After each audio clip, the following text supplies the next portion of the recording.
To nije kraj sportu i dobrim sportskim rezultatima, jer upravo broncu osvojio je naš današnji gost, i to u Moskvi na seniorskom svjetskom prvenstvu u hrvanju grčko-rimskim stilom. Dobro jutro želim Nenadu Žugaju i naravno odmah čestitke. Prošli tjedan ste se vratili sa tom uistinu značajnom medaljom za naš sport. Hvala. Pa to je stvarno povijesni rezultat, vrhunski svjetski rezultat bronca u bilo kojem sportu je stvarno fenomenalan rezultat. Šteta da niste donijeli broncu oko vrata, ali vjerujem da će se s broncom možda i negdje u džepu pohvaliti i izbornik hrvatskih reprezentacija Mario Bajić. Dobro jutro vama, naravno čestitke i vama.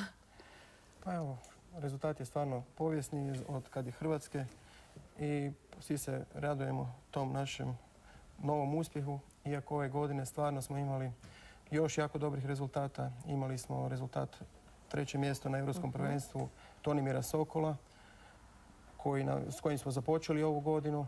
Nakon toga je išlo 2. mjesto na svijetu juniora našeg Dominika Etlingera iz Hrvatskog kluba Metalac. Nakon toga Kristijana Šimatića, kadeta. No Nenad ih je, vjerujem, sada sve zasjenio. Medalje, Nenade, gdje našla mjesto? Iznad kreveta? Nije, medalja će biti uokvirena isto ko moj dres. Sve moje medalje se uokviruju i doma su u mojoj sobi. Je li bio težak put do medalje? Pa bio je težak put. Mislim, na to sam bio spreman, znao sam da će tak biti. Za to sam trenirao. Prvo kolo sam bio slobodan, drugo kolo sam išao na Mađara kojeg već jako dobro poznam, kojeg sam pobjedio 2-0 u rundama, zatim sam išao na... Upravo gledamo borbu, ovo je s... To je borba sa Kubancem, tu borbu sam izgubio. I ta borba je bila kobna? Ta borba je bila kobna, mislim kobna. Na kraju je sve dobro završilo. Tu borbu sam izgubio, ali nakon toga je bitno da sam se sabrao, da sam za broncu, stvarno sam savršeno odhrvo, u detalj sam isplanirao tu borbu i znao sam ako sve bude štimalo kako spada, dam svoj maksimum, da će to biti to, jer za broncu sam išao na aktualnog prvaka svijeta i aktualnog prvaka Europe, čovjeka koji je legenda u kategoriji do 8. Ta bronca za vas je zlato, jer ste pobjedili Turčina koji je bio prvak. On je bio aktualni do tog dana. On je isto izgubio od Kubanca, tako da smo se mi našli u borbi za bronce. Do tog dana je bio aktualni prvak svijeta. Ono što treba reći da ste čestitke, vjerujem, prvo osim uz izbornika primili od svojeg brata blizanca koji također trenira hrvanje i koji je također osvojio vrijednu medalju. Nije medalja, ali vrijedan uspjeh.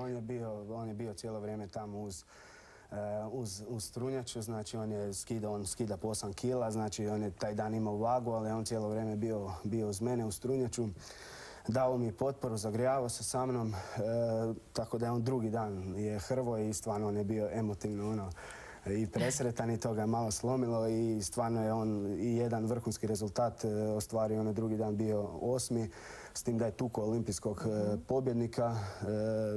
Kasnije mogli bi reći malo da je bio pokraden, ali stvarno je ostvario vrhunski rezultat. I on i Danijel Janičić koji su bili 9. To su stvarno, kod nas je na olimpijskom, to je prva kategorija. Gospodine Bajić, vjerujem da ste vi ovo primili dosta emotivno. Hrvači djeluju snažno, ali ima, vjerujem, i suza kada se osvoje ovakve medalje. Ono što me zanima je, vi ste zaduženi za sve 3 reprezentacije, dakle i kadetsku, juniorsku i seniorsku. Kakvo je stanje danas u hrvatskom sportu kod nas u Hrvatskoj? Evo, vrijedan rezultat, imamo uspjeh. Hoće li to nešto poboljšati? Pa evo, u Hrvatskom savezu jako se radi na poboljšanju sustava u radu sa reprezentacijama. U tom smislu napravljen je i potpisanje sporazum sa Mađarskom Hrvatskom federacijom, koja je jedna od vodećih europskih nacija i nama vrlo blizu. I eto, posljedica toga je bila da je naš Nenad tamo trenirao sa olimpijskim medaljašem, da je trenirao sa aktualnim svjetskim prvakom i tako je sa svim našim i kadetskim i juniorskim i seniorskim reprezentacijama koji odlaze tamo na pripreme, a isto tako oni dolaze i kod nas. Moram reći da evo, u svijetu smo sve više priznati. Ove godine smo bili na svjetskom prvenstvu 12. od 64 zemlje. Na Europskom prvenstvu smo bili 9. I kao posljedica toga Svjetska Hrvačka federacija FILA nam je dala i domaćinstvo juniorskog europskog prvenstva 2012. godine gdje će gotovo 600 Hrvaća doći i biti kod nas u Hrvatskoj na tom jednom velikom natjecanju. Ja vam još jednom čestitam. Nenade, nadam se da će biti još uspjeha, da za vas nije posljednji. Hvala vam što ste bili naši današnji gosti.